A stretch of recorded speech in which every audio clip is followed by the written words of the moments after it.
Ayan, oh. Punta natin ang bahay ni Tatay Digong. Dito, ito ang kalye. Yan, nakalagay na yung signboard niya dyan. So, dito na raw, lakad lang. So, ayan, enter na tayo sa gate. Saan?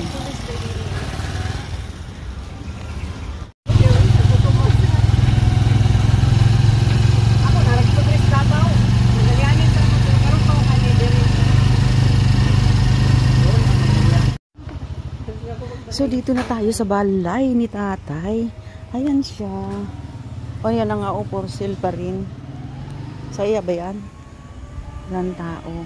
We stand for Tatay. Ayun. Ito ang bahay ni Tatay.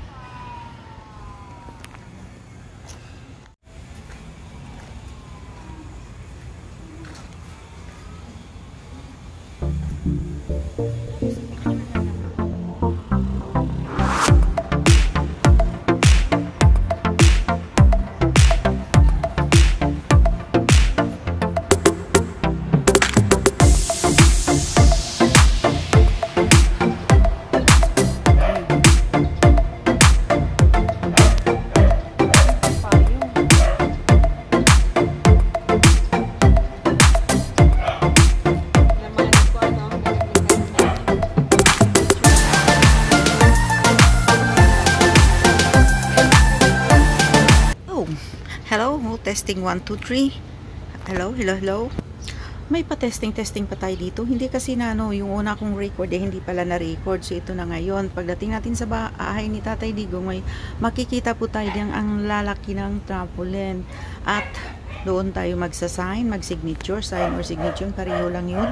At syempre, isulat mo dyan ang pangalan mo at anong oras, pitsa na pagdating mo dyan. At may kunting mensahe ka rin para kay Tatay. Ayan, ayan, makikita nyo yan. At so, ang una kong pinasign dyan ay yung kapatid ko. At sa likod niyan, ang laki kasi yung tapulint na yan, sa likod niya dyan ay may nagbabantay dyan na nandoon, hihingi ka sa kanya ng ballpen or pwede kaya nakalimutan ko, hindi ako nagbibigay ng yung tawag niyan, yung syempre ng konting offering para sa kanila. Oo, hindi ko nagawa yun, hindi ko na naisip yun. At sa yung pagpasok namin dyan, kita naman yun, nagsasakay lang po kami ng tricycle at sa niyan, sa subdivision na yan, simpre sa gate ka dumaan nun, meron na yung mga gwardya. So, ang swerte na nga ng mga bahay dyan, no? Yung mga kakakapit bahay ni Tatay, baka kasama na rin sila sa mga nagwardyahan. Ayan, laki-laki po yan. We stand for PRRD. At saka yan, makikita nyo dyan sa gate nila, o laging nakasarado.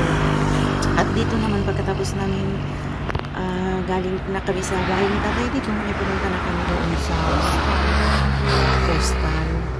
Ayan po yun, sa bungad po yan yung papasok pa lang. Ayan, ganda-ganda doon sa bandang gitna, ang gaganda talaga. At actually, hindi dapat itong ganito yung style ko ba, dahil yung gabi, na-drive ko lang yung driver, yung parang binigyan ko lang siya ng instruction kung anong gagawin niya, at saka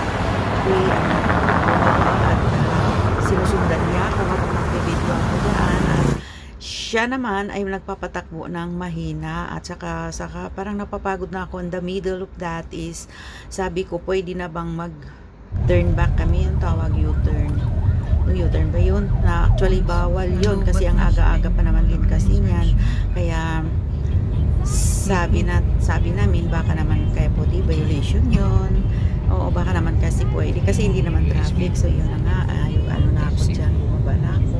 At dito banda, ang gaganda-ganda talaga. Ayan, picture din tayo dyan, kahit naman sandali lang, dahil sabi ko sa sarili ko, pag makakauwi lang ako ng Davao ay talagang puntahan ko ang lugar na yun. Madalas ko makita sa mga nagba-vlog lang, makikita ko sa mga YouTube na sabi ko, hindi naman ako nakakapunta dyan, na ako may taga Davao, pero ang tagal ko kasi nawala na sa Davao.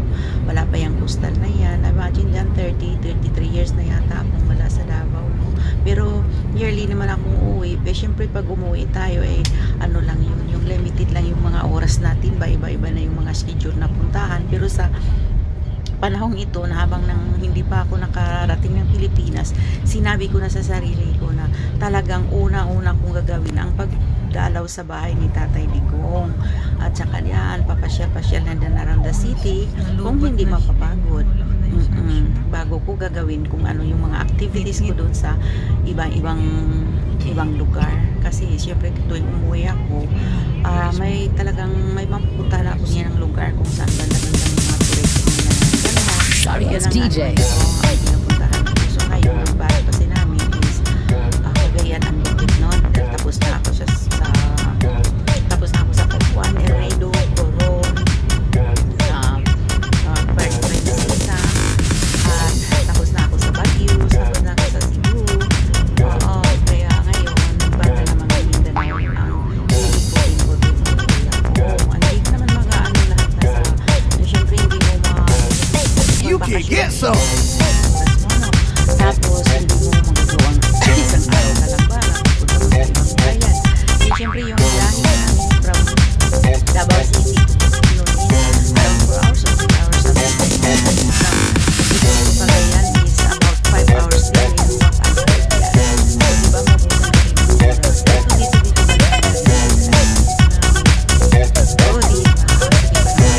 dito ba that's the end, and thanks for watching, and please don't forget to subscribe, like and share, and comments below. Goodbye.